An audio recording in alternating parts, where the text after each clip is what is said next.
दोस्तों हाल ही में जम्मू कश्मीर के रियासी डिस्ट्रिक्ट में 5.9 मिलियन टन लिथियम को डिस्कवर किया गया है। अगर सच में हमारे देश में इतना सारा लिथियम मौजूद है तो हम लिथियम के मार्केट में 2 नंबर पर आ जाएंगे। और क्या इस लिथियम की वजह से हमारे देश का किस्मत चमकने वाला है? लेकिन आप लोग थोड़ा रुकिए, जिस जगह पर ये लिथियम मिला है उस जगह को G3 कैटेगरी में रखा गया है। तो ये G3 कैटेगरी है क्या? तो मान लीजिए किसी जगह पर नेचुरल रिसोर्सेज मिला, तो वो नेचुरल रिसोर्सेज को अगर निकालेंगे हम माइनिंग करके तो हम लोगों को कितना प्रॉफिट होगा, इसे कैटेगरी के हिसाब से बांट दिया जाता है। अगर G1 कैटेगरी में आता है तो इसे निकालना बहुत ज्यादा प्रॉफिटेबल होगा। अगर G2 कैटेगरी में आता है तो इसे निकालना थोड़ा कम प्रॉफिटेबल होगा। और भी बहुत सारे फैक्ट को जोड़कर देखा जाता है, जैसा कि अगर हम लोग उस लिथियम को ही निकालेंगे तो उससे पर्यावरण को क्या नुकसान होगा, इन सब बातों का भी ध्यान रखा जाता है। और रियासी डिस्ट्रिक्ट में जो लिथियम मिला है उसके ऊपर और भी ज्यादा रिसर्च किया जाएगा और इस रिसर्च में 5 से 7 साल का टाइम लग सकता है। उसके बाद इसे G1 या G2 कैटेगरी में आना होगा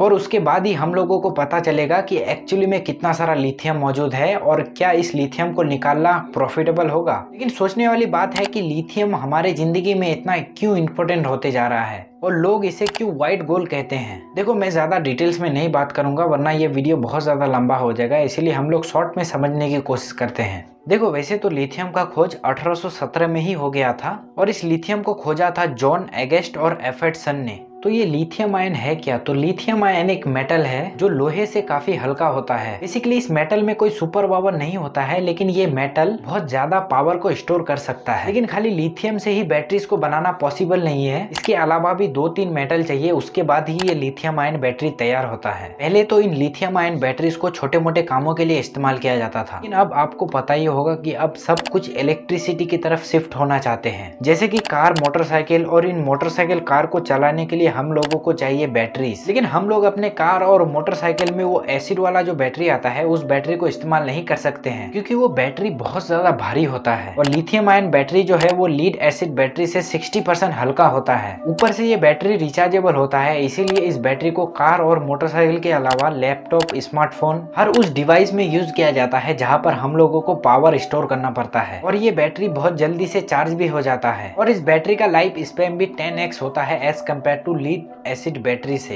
इन्हीं सब फीचर की वजह से पूरे दुनिया में इस बैटरी का इतना ज्यादा डिमांड है और इस बैटरी का सबसे ज्यादा इस्तेमाल इलेक्ट्रिक व्हीकल बनाने के लिए किया जाता है। चाहे वो टेस्ला की कार हो या किसी भी कंपनी का, हर कंपनी इन्हीं सब बैटरी को इस्तेमाल करता है। और जैसे जैसे लोग पेट्रोल और डीजल को छोड़कर इलेक्ट्रिक व्हीकल में शिफ्ट होगा, वैसे वैसे इस बैटरी का डिमांड और भी ज्यादा बढ़ जाएगा। क्योंकि एक टाइम था जब पूरे दुनिया में ऑयल का खोज हुआ था, तब पूरे दुनिया में एक रेवोल्यूशन देखा गया था और बहुत सारे देशों ने इन ऑयल को बेचकर बहुत सारा पैसा कमाया, जैसे कि सऊदी अरब, दुबई, कतर। लेकिन अब इन देशों को भी पता चल गया है कि हम लोग लंबे समय तक तेल के ऊपर डिपेंड नहीं रह सकते हैं, इसीलिए तो ये सारे देश तेल के ऊपर से अपना डिपेंडेंसी खत्म करना चाहता है। और आने वाले टाइम में लिथियम आयन बैटरीज का मार्केट और भी ज्यादा बड़ा होने वाला है, इसीलिए तो इसे व्हाइट गोल्ड कहा जाता है। लेकिन इलेक्ट्रिक कंपोनेंट बनाने की बात हो और उसमें चाइना बीच में ना आए, ये हो ही नहीं सकता है। क्योंकि दोस्तों पूरी दुनिया में जो लिथियम आयन बैटरी का मार्केट है वो चाइना कंट्रोल करता है। दुनिया में जो 77% बैटरी है वो सिर्फ अकेले चाइना ही मैन्युफैक्चर करता है। इसीलिए तो टेस्ला जैसे कंपनीज को अपना बैटरीज चाइना से ही खरीदना पड़ता है। आपको पता ही होगा कि आजकल चाइना और अमेरिका के बीच प्रॉब्लम चल रहा है। दोस्तों ऐसा नहीं है कि चाइना में सबसे ज्यादा लिथियम पाया जाता है, सबसे ज्यादा लिथियम चिली, अर्जेंटीना और ऑस्ट्रेलिया देश में पाया जाता है। लेकिन चाइना इन सब देशों से लिथियम को एक्सपोर्ट करता है और अपने देश में बैटरीज को मैन्युफैक्चर करता है। लेकिन अगर इंडिया में भी ये बैटरीज मैन्युफैक्चर होने लगा तो हम लोगों को तो इसका बहुत ज्यादा फायदा होने वाला है। इससे हमारे इकोनॉमी को बहुत ज्यादा बूस्ट मिलेगा और बहुत सारे लोगों को रोजगार मिलेगा, जिसकी हमें जरूरत है।